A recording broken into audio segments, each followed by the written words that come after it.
So very good afternoon everyone. Let's quickly take a look at one concept in days 115 along with one illustration which will be very handy for you.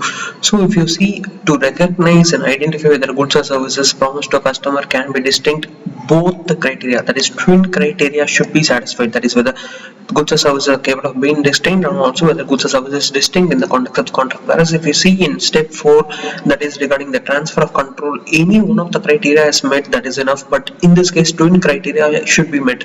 That is how you should connect and revise. It will be very handy for you.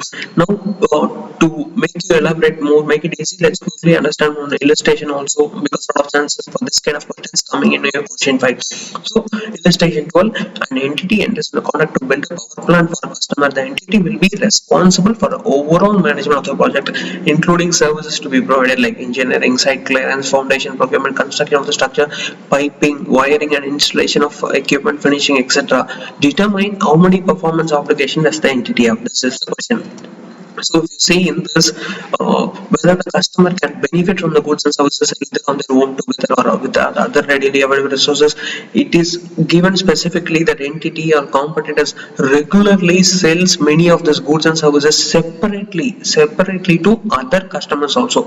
It indicates that distinct criteria gets broken. So first criteria is not met, and second is the goods and services are not distinct within the context of this contract, because the entity's promises to transfer individual goods and services in the contract are not separately identifiable from other promises in the contract, because it is specifically highlighted that the entity provides a significant service of putting together the various inputs or services of goods and services into the power plant, so for the output to be established. So based on this above two facts, both the criteria are not met as per the Ind AS 115. So hence the goods and services are not distinct. Hence the entity should account for all of the goods and services in the contract as a single performance obligation. So you might get this question as 2.5 or 5 marks also. This question might be power plant, the scenario might be given and identify how many performance obligations are there. So if you're not seeing this question, you might think whether 2, 3, all those things. But once you listen to this kind of concepts or conceptual videos,